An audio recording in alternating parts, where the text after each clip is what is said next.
I definitely think it's a bubble. It'll be foolish of any of us leaders thinking and saying, oh, the bubble will burst and everything will go back to. It'll not. It'll never be the same normal. How do you measure effectiveness, right? Now, in case of an Infosys, I know that doing payroll in the US versus doing payroll in India, there's whatever 50% cost difference.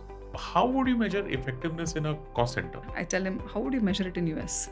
I would Same measure. way. Oh, okay. Same way. I'm just an employee of the same company. Any project we take on, we have to either finish in 90 days or kill in 90 days. Oh.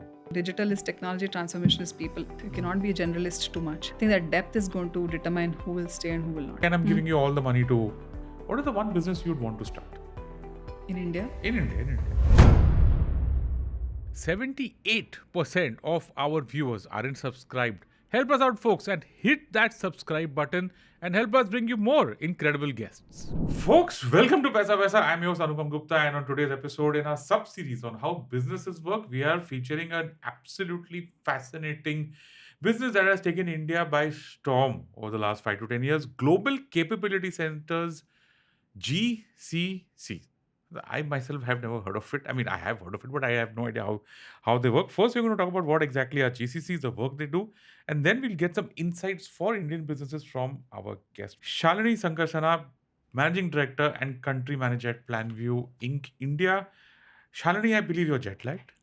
So extra Yes. thank you for coming over to Bombay on Paisa Vaisa. Thank you so much for doing this for our audience. Absolutely privileged to be part of Paisa Vaisa, and thank you for accommodating me, and happy to look forward to what is going to unfold for the next 1 hour. Very kind of you, considering that you just landed yesterday all the way from Austin, Texas. Yes, you're going to get the most unfiltered version. There's not much I can filter now. Let's see if you can do something about the coffee. Okay, Planview. You're based in Bangalore. That's right. The company, I believe, is the main company is in Austin, Texas. What do you do? Who are your clients? I've been to your website and it's very fascinating. Let's start from there. Introduce your company to our audience. Awesome. So Planview is a company that's been in existence for almost 35 odd years. Okay. Mainly Austin, Texas headquartered, but has become a truly global entity in the last 15, 20 years. We've really expanded. What does Planview do? I think Planview began at the forefront of when work was getting defined. How do you actually do work? How do you manage projects? How do you do programs? How do you really drive a strategy to execution? I think that's where we began back when there was still very, very initial nascent stages of what you would call as today's traditional project management. Yeah. I think what we've become today is we're in the midst of any organization, public or private, who's undergoing change and transformation. We are there to help them. That's kind of where we have come in. And our next evolution is becoming where we are becoming the AI transformation partner too, because I think that's becoming the next wave of technology. So anyway, transformation, change can happen at business model level, operating model level.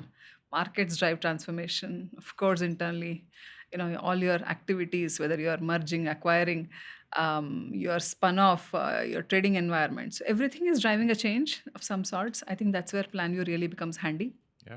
So what we really give, suppose Anupam is a CXO and you have a strategy to drive. And while all of us are very good in driving strategy or defining strategy, what happens after that is where things fall apart. So that's where Planview comes into picture, helps in Anupam and all the way up his organization till the leaf node to really drive the execution. So I think that's what Planview is. Today we are, if we just put in the dollar spend that private entities today in the globe are spending just on transformation. Yeah. Every agency, a McKinsey to BCG talks of a couple of $1 trillion at an average. Wow.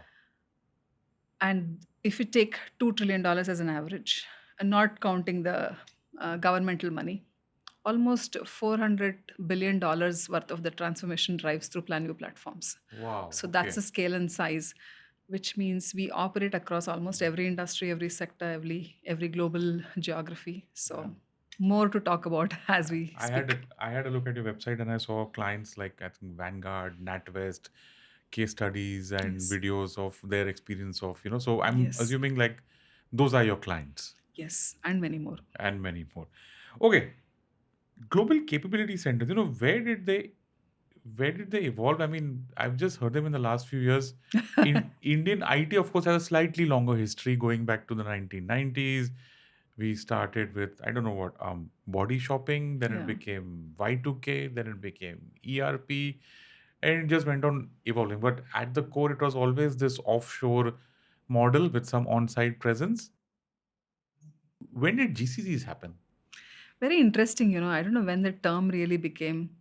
See, I also have an interesting background beyond being the leader for Planview India. I also work as part of NASSCOM Industry Volunteer Oh, Leaders. nice. So, what I know through NASSCOM circles, I think this whole term of GCC was coined because as NASSCOM, we were really trying to represent the overall software industry Yeah. for India. And IT industry back then, software services, everything was one, really led by the services giants. As you rightly mentioned, it started from outsourcing, what you unfortunately called as body shopping, Not the but best then of but then terms. Yeah. truly services, right? Yeah. So we were really looking at how do we become the back office of the world. That is Yeah. how we all began as Indian ID. But if you really look at it, few changes happened as this services part of it came together. Some of the large organizations also started seeing some real pockets of talent in India, Mm. plus at a cost which was so attractive. And that is where this whole GCC model started. Was never called as GCC; it was still called offshore. Mm. It was not outsourced. So there's a difference. Outsource is when you're giving it to a different entity, like an Infosys, like a Wipro, where it's a services organization taking over your business. GCC is still part of the same organization, so you have that ownership, even though it's sitting in a different geography. Mm. But then what really began as one of the biggest levers for us was the cost arbitrage. Yeah. Because what you could operate out of any other higher cost region, you could do it really at a fraction of the cost in India. And the density of talent and the ecosystem that we built. See, I'm very proud of being an Indian because as a professional, I've had the fortune of working across multiple countries. I've seen that the way we build scale and we build at speed and we build with frugality, nobody else in the world can compete with that. Yeah.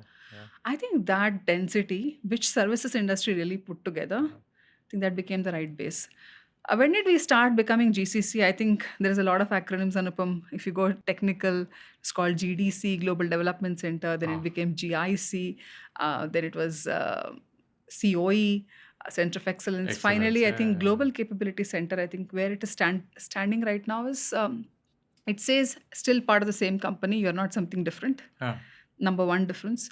Number two is you're creating capabilities. You're not just a COE, you're not a satellite center, Right. which means you're creating for the entire globe, for the entire organization and its customers. And third is you're global. I think those are the definitions of a GCC, and that's where we stand today. Why has it become so popular recently? I think, in my opinion, two factors. One is the whole advent of the mid-market GCCs, which is your private equity based. Most of these entities suddenly have taken on the confidence of, okay, I need an India strategy. Almost every good PE company wants their portfolio company to have an India strategy. So you have a whole advent of GCCs that has come up. Second is, I think, while in the past, mostly North American companies and few large European giants used to think of GCCs, which is they used to think, unless you're $1 billion plus, I don't need a global center. I think that paradigm has shifted. Now, anybody, even a $500 million and more, they know that you need to have a global presence. Yeah. Again, not just from a talent and cost, it's also because you can only scale at this speed in India. Second is we have a very attractive domestic market. Even if people don't want to touch it on year one, year two, that always pulls you back. Yeah. I'm going to come to that. I just need to understand one thing, where as someone who's a chartered accountant who's never understood these tech words, I remember that an Infosys or a Wipro or a TCS, all these guys, would do the typical payroll, HR, Yeah. and coding work here offshore for the clients in US, Europe, or anywhere on the planet for That's that right. matter. I'm trying to understand that a GCC actually is those same clients there saying that, okay, we are opening something of our own out here. Yeah. So if Infosys services 100 clients, this is actually one of their clients setting up shop out here Correct. for doing some seriously senior work. Have I got that right? Yes, except for the last part. Okay. The type of work, okay, the way it began earlier was only India strategy people used to have is, okay, outsource it to one of the 3 or 4 big giants. Correct. Then they started realizing through that scaling, somewhere you're losing or the perception of loss of control of IP, Yeah. perception of loss of I'm not getting enough attention because today an Infosys or Wipro is servicing It's become 1,000 customers. Yeah. I'm one of the smaller or bigger ones, and then where do I sit in? Third is every company wants specialization, depth, Yeah. even if they're working in the most generic industries. Hmm. So when you look at these perspectives, and then when risk became an issue, truly concentration risk, most of the big companies, when they started looking at where their body of work lies, it all remained in a few entities, and that's a huge risk. That your vendors are So, yeah. so which is when companies which had the mass and the scale and the gravitas said, okay, let me open my own entity. Okay, my own entity doing X amount of work. That the kind of work is what has evolved over the last decade. Earlier, the kind of work that a GCC would do would be actually very similar to what an Infosys would do, which is a payroll, your cost transformation. I will do your accounting. Those are the same set of activities. But what has happened today is a complete change. Today, part of my role, if I just look at Planview India, not only am I responsible for delivering what I'm supposed to deliver across Planview's global customers, which are about 5,000 odd, but I also am responsible for building vendor strategy with my service partners. Okay, that's different. So, which means I would work with an Infosys. Infosys is a partner for me. I help that relationship. I would work with a few more, which I can't name. So, I build an entire SI strategy. I become the owner. Right. So essentially what I'm doing is it's not about whether it is hired in my center or it's services. I'm developing an entire execution strategy for the company. So that's the evolution. So there's no competition between an Infosys and the GCCs. A mature GCC could never do the competition. I mean, why would you? Okay. You should be really looking at what work you should be doing versus what you should be scaling with your partners. And it is pretty, I would say, I'm trying to use the most polite word, but it's not the most mature thing to think of trying to do everything yourself. Okay. So, but okay, let me ask it in a different way, right? I remember when BPOs, business process outsourcing, as the term used to be called at one point of time, came up in new entities, and then the big tech firms like an Infosys or a Wipro, whoever it is, would acquire these firms so that they want. Do you think that maybe they could acquire GCCs, or do you think that those businesses? That's happening too today. Some of these large SI vendors, Infosys, Wipros, they are building up a GCC specific vertical. Okay. Which is they may be sometimes acquiring some of these GCCs who have not worked out. So that means they get in a built-in business unit and then they scale up on it, etc. Right. They're definitely offering services to entities saying, I will help you set up your GCC. Or I'll help you run your GCC, which was a erstwhile BOT model, build, operate, and transfer model. Those are still in existence. But today, the way I see the most prevalent is the small and medium GCCs. You could have GCCs with 50 people, right?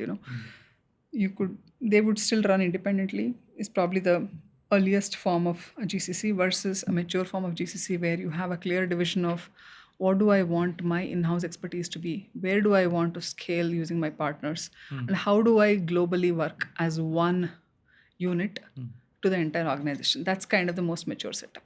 Okay, cool. So, since this is, this episode and our sub-series is basically about how businesses work at a very simple level, what exactly do GCCs do and how do they add value to the company? We'll get into case studies in the second half of the episode, but just as an introduction to our audience, what work do they do and how does that add value to the clients? GCC in its simplest form today, is not separate from a company. So which means it's nothing but another extension or another unit of any organization. You pick any organization So that's the biggest evolution. Back when it used to be like a unit sitting out almost like a services, but now it is just another multinational unit sitting out of India, as simple as that. But what type of work? I think that's where, like I said, the evolution has done. So back when it began, the work that used to get shipped out to India was largely low complexity tasks that were mundane, tasks that were repetitive, low complexity. You can just have a clear SOP and a handshake and you send it out and you get something out of that. So it was a true follow the sun kind of a model, right?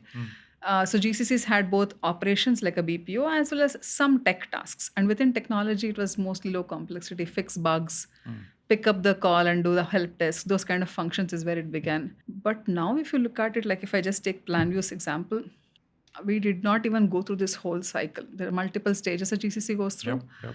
We kind of jumped from stage 0 to stage 4 all. Wow. So what we have Okay. done today is we have established every function in the entire company in India within 2 years. So from pre-sales, sales, product management, product development, engineering, services, care, marketing, HR, finance, everything exists. So this is a true microcosm of the entire Planview. Wow. Okay.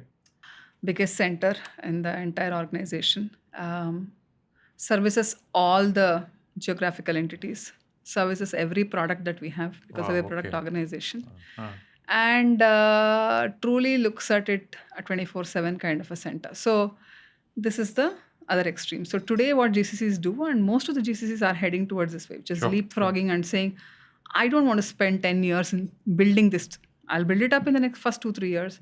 Then I'll scale up to see what I can add as value to the business. Okay. Who's adopting these tools faster, startups or big companies or both? Adopting the tools. Yeah. It's always startups. All. I'll tell you why. Because startups have the agility purely because they're unconstrained. Unless their investors tell you this is exactly how you should run. Huh. If there is a playbook of an investor, you can't.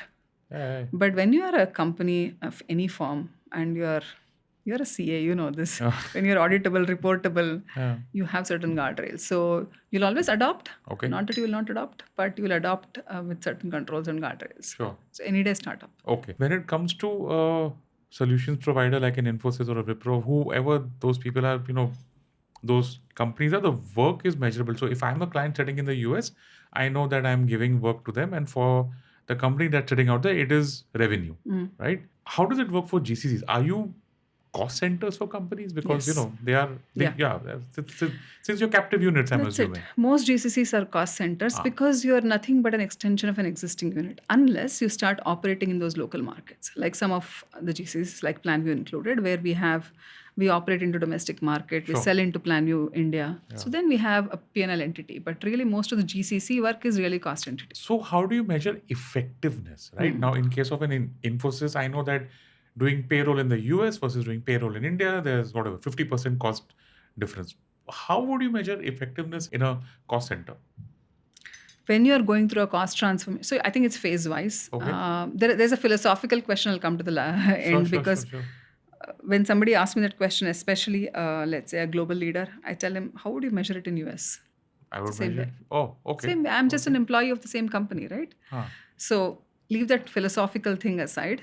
Oh, yeah, Yeah. that is philosophical. Okay, I didn't And think it of is very that. true. Yeah, I mean, okay. I'm like, why would you differentiate? Huh. In fact, I'm doing the same thing that you are doing at 1/3 of the cost. Yeah. I'm not even bringing the cost to the equation. So that's a what you call broader GCC answer, right? Yeah, okay. But if I really look at phase wise, in the first phase when you're ramping up, right, there's a very clear cost differential. CFO has a very clear business case as you're transforming. So you have to shave off X amount of cost from your bottom line. And you're also building up certain new capabilities. It could be technology like AI or cybersecurity or any of the traditional capabilities. So you have a very clear cost angle, bottom line impact angle rather. Okay. Then when you transform it to what I call steady state. So you've done all your transformation, you've set it up, you're now then in steady state, based on the function that you have certain metrics. So let's say if you're running a core product development kind of activities, there you will always have the throughput, number of products you're delivering out of India, Okay. these kind of things. And a lot of times, the way I push today as a GCC leader is you put in a measure for India, you put in for the globe. Okay.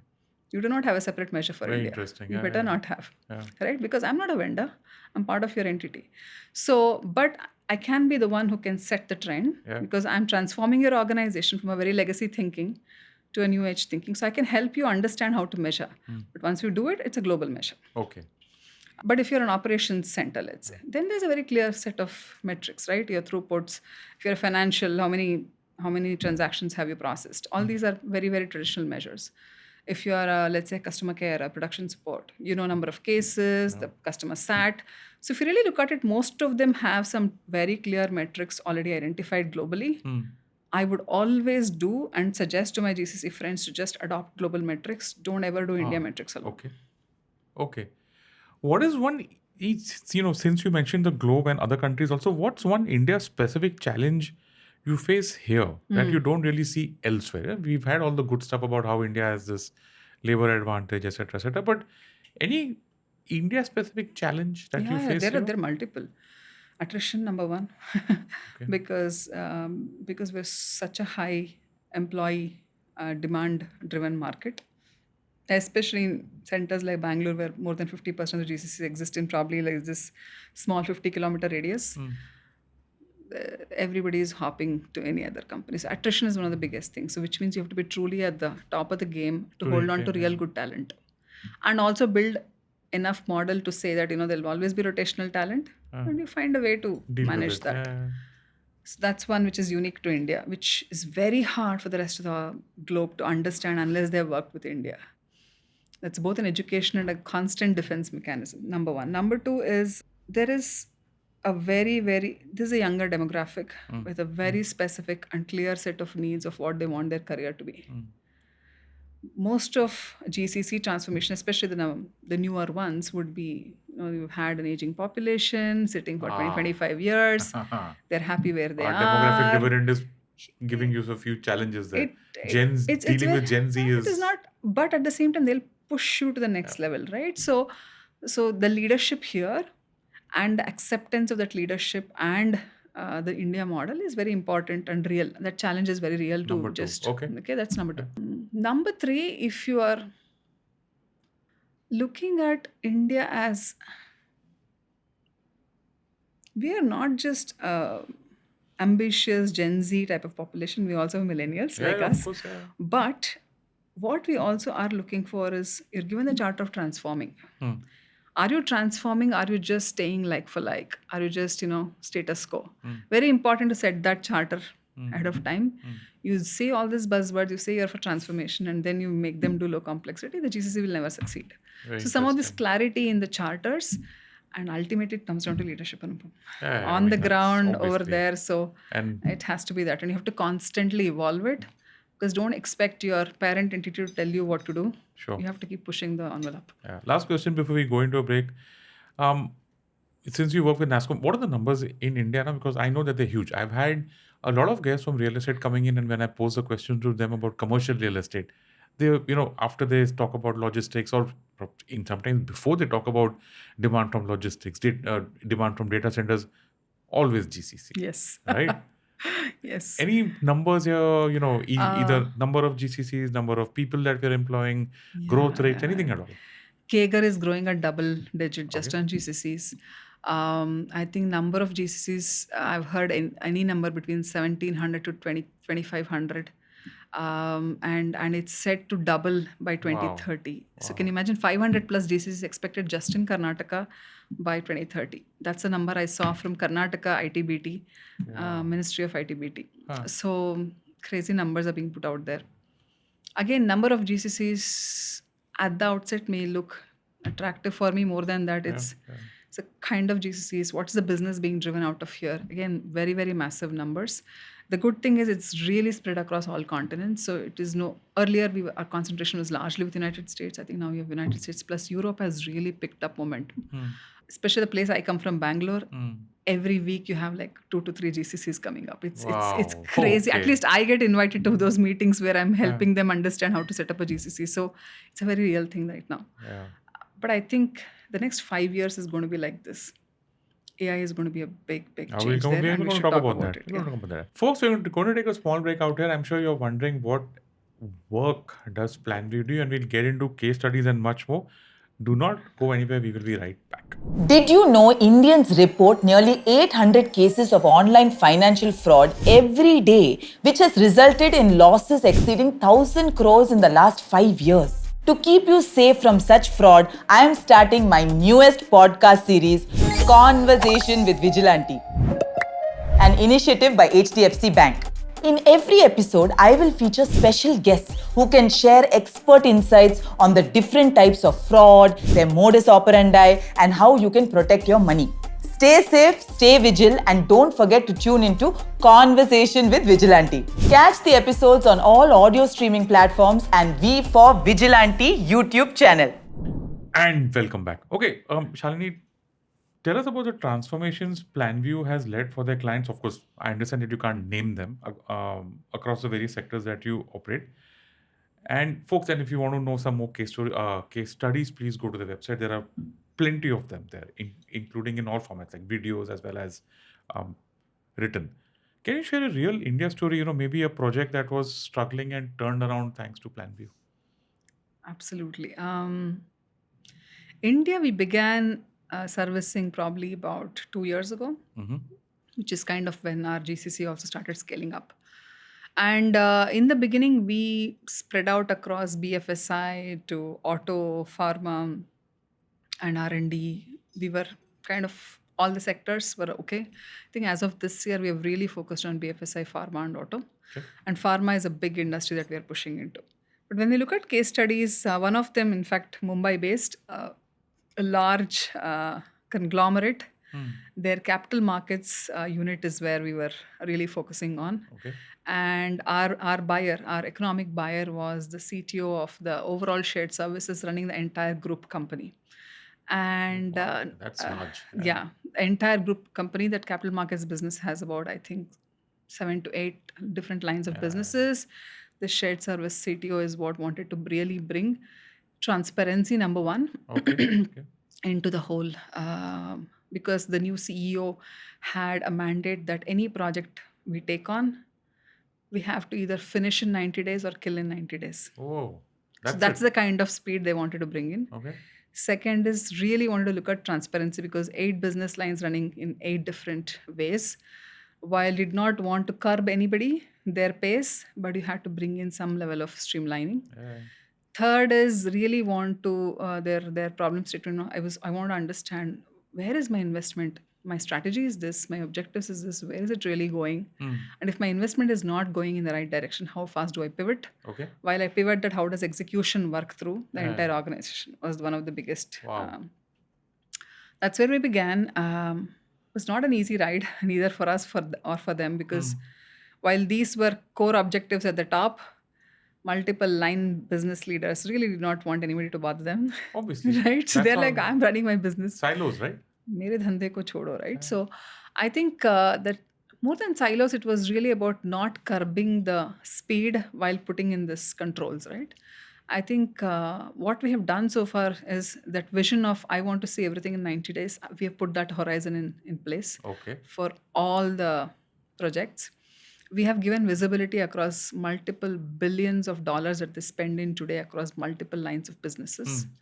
They're also powering a huge vision for their user base of going completely digital. So we are powering that. It's still a journey in place, but where they started a year and a half, 2 ago versus where they are, it's heaven and earth. Very interesting. Feel free to share any other, case So studies that's that on you're particularly BFSI. proud of that you think that our audience should, I think automotive is one Go more for where it. we are Please tell doing us. some fascinating work.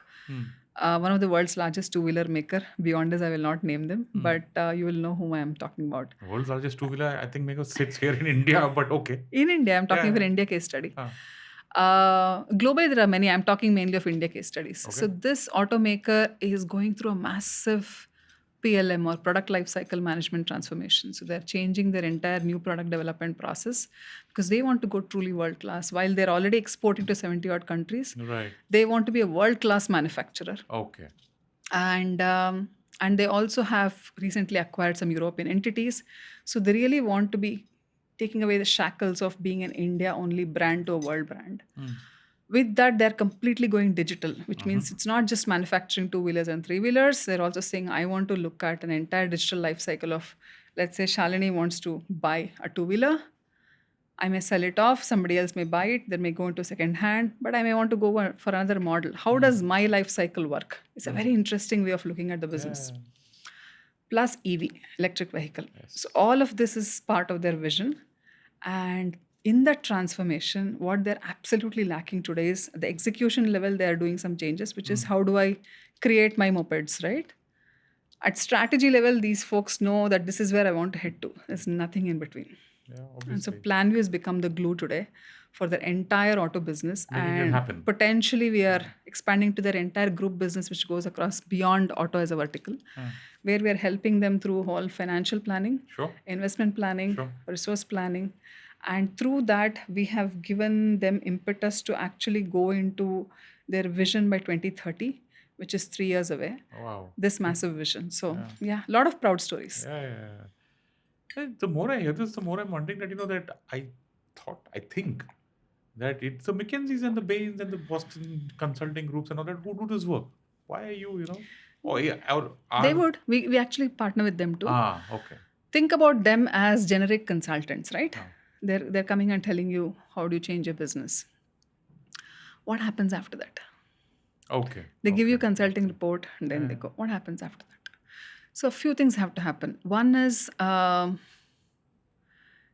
you still have to find a way to run your portfolio management as a function, which is your strategic portfolio management as a function. That is not a McKinsey's job. That is not somebody else's job.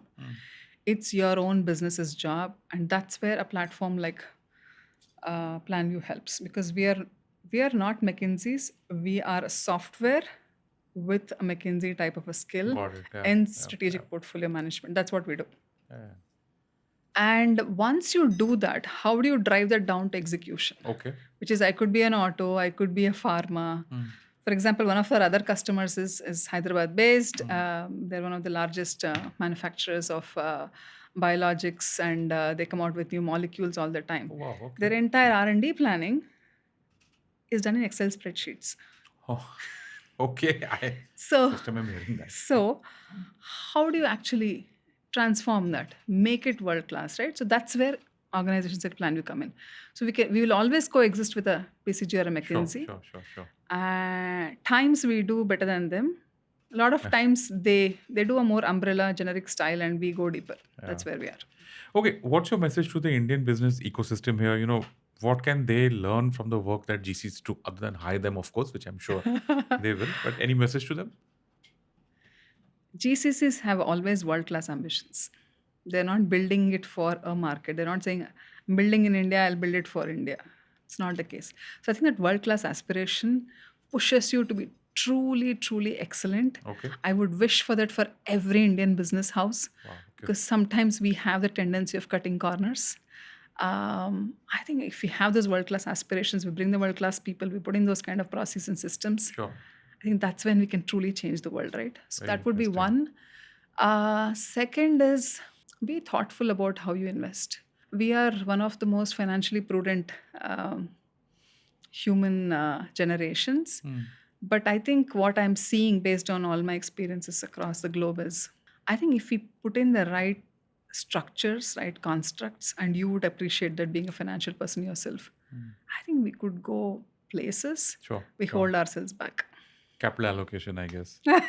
Starting there, yeah. And second, let's just take the, I don't want to call it elephant in the room, but AI. Yeah. Will it take over project managers' jobs or just make them better at what they do? Or is it a little bit of both? In the short term, they will do better. They will better the lives of project managers who want to use them. They'll somewhat make the project managers who don't want to use them irrelevant. And we ourselves are building digital project manager personas, which means we already know that project management jobs will be fairly transformed, metamorphosized with AI. So which means eventually whether the project manager job, the way it exists today, will exist a few years down the line, possibly not. Yeah. On a scale of 0 to 100, where do you think we are in understanding AI's true power? Sitting here today in September 2025. Probably quarter of the way. That's it, right? Yeah, because I'll tell you, biggest problem we're all going through, right? AI is a buzzword in the core technology community. In the traditional business, it is becoming a buzzword. People probably understand what it can do. What nobody has really figured out is how to use it. Which means if I cannot reimagine the workflow that it is today, and if I expect AI to do the same thing as of today, which means I want a Ferrari to do the same thing which a Maruti Suzuki could do, then I'm absolutely misusing AI, right? That's where we are right now. So if we can't reimagine, and that expects a very different way of thinking, and there's a lot of inertia. It's not that only Planview can change or ABC company Yeah, can change. yeah. It's upstream, downstream.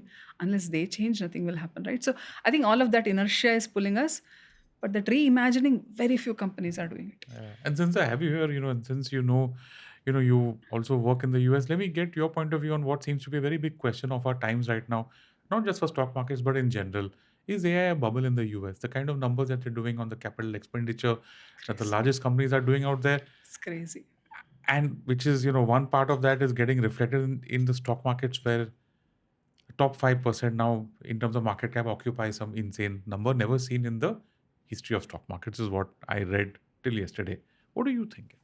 I definitely think it's a bubble. Well, you don't want it to crash. I mean, it's you don't a burst because that's not good news.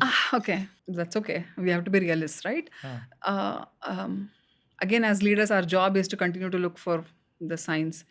I see there are two streams of activity going on. One is what you call as AI native leaders, right? Your big fives, your OpenAI, Microsoft.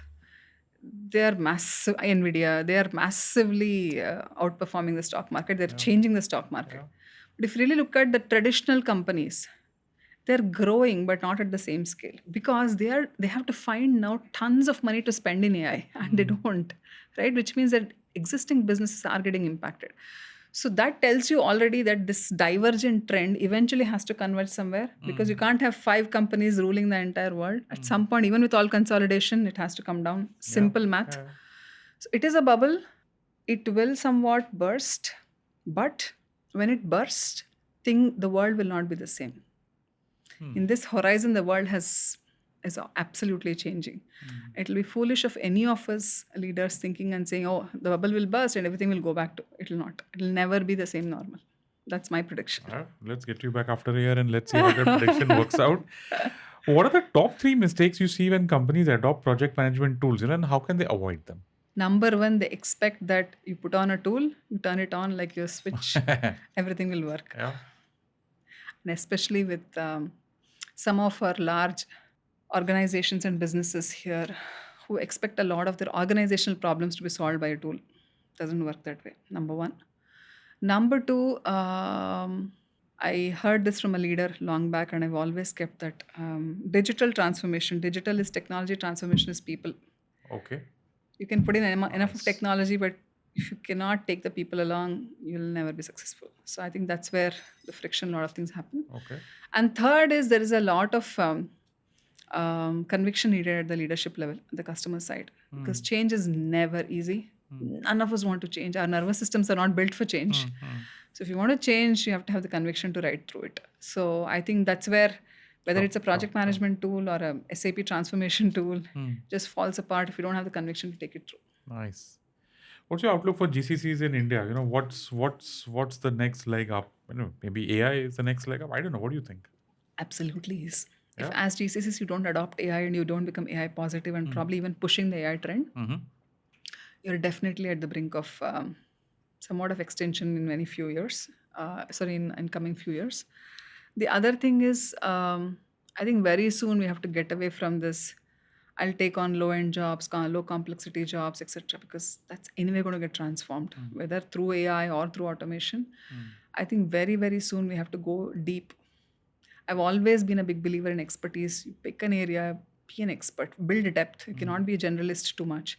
I think that depth is going to determine who will stay and who will not. Okay. What's next for Planview? Any plans, for your Yeah, Bangalore we continue to expanding? You said you've got 600 people here. Yes, we have Assembled in 4 months. And I was just talking about how amazing that is. we have recently acquired a company, France-based company. Again, had some India presence. So through that, another transformation. So I think expansion has been continuing. I just came back from United States, as I was saying, with our senior leadership team. The entire globally, we all got together in Austin, and we all honed in on one theme. We call it as all in on AI. Wow. Okay. So we are completely transforming internally to a fully AI-enabled organization, externally to become the AI transformation partner. So that's the immediate next horizon for us. Nice. Like I said, come back after a year and we'll review that. Yes. Okay. We're done with how the business works. I want to ask a couple of final questions. Sure. I think one is obviously a very important one for anyone who's watching this in terms of career opportunities, right? What are the career opportunities that GCCs offer? What are the qualifications for them? Since you need people, you need like lots and lots of people. Absolutely. A lot of kids from engineering colleges are going this. So what's your message? Maybe someone who's watching this Hmm. wants his kid or himself, herself to become to Yeah, work for GCCs. absolutely. What are the job opportunities there, and what are the ideal qualifications for that? Sure. I think depends upon the job. I'll not get down to technical qualifications Okay. because it depends on job function. But in the last 25 odd years of building these so-called GCCs, I've always looked out for a couple of qualities when I'm hiring for my team. One is somebody who can stay through the course because things change and you're very soon no longer a newbie, you are competing against the world's best in a GCC context, right? You're not just a paid resource, I'll pay you by the hour. So, which means how quickly you can adapt, build expertise, see through, stay through the course. I think that for me is a big quality. It's not something which you can assess in an hours of interview, but that becomes a skill. Second is you have to learn. Anupam, I think all of us have to learn. The ones who can't learn, we cannot stay in this industry anymore. I think those two. But beyond that, don't just fall into the hype of AI, just learning how to build an agent. Everybody can build an agent today. But I think whichever function you're choosing, the advice would be, are you building skills around it? If you're a developer, are you really a good developer? You may not write code. You don't need syntax. Somebody else will do wipe coding for it. But do you know the problem solving steps? So these fundamentals will not change. Your first principles thinking will not change. I think whatever, are you a customer care analyst? Do you know exactly how you're looking for your customers? Do you know what success looks like for customers? So these fundamental principles, staying away and saying I'll do something with an agent doesn't work. So I'll leave it at that. But technical qualifications, I think, remain the same. Not sure I would want to walk into that interview, but if I do walk into the interview, what are some questions that I can expect? Some curveballs. See, maybe. I don't know about curveballs. I probably think about it based on how I see the person. But nowadays, all technology positions especially have gone through a massive change in the way interview process itself runs. Goes through hackathons, goes through tests. You no longer even sit and talk like this. You do it only in the final round, right? So everything is based on your output. If you're a product manager, your portfolio has to speak. If you're a product designer, your portfolio has to speak. So a lot of it is now show and tell rather than talk through. But I love case studies and role plays because I think that's when you really see a person more in real time, their approach coming together. More than if they don't know something, you can, as long as you're teachable, we can teach. But if you don't know how you're approaching the problem, I think that's an issue. So I always go by those as my methods. Yeah, there you go, folks. So those are skills that will hold you through pretty much any interview. Any job, right? Yeah, Exactly. there you go. See? Okay. And one question that I had, maybe for some of our, that wealth management is booming. Yeah. A lot of rich people out there want to put money into businesses. Yes. Okay. First, they're into stock markets, but anyway. They're listening to this and they're saying that, Shalini is saying that this is a high growth industry and look at the kind of stuff that's happening. And obviously, they've also heard from their friends, family, social circles. Someone wants to set up a GCC. Okay. Obviously, first they'll want to poach you. But I'm sure that you would not want to go there.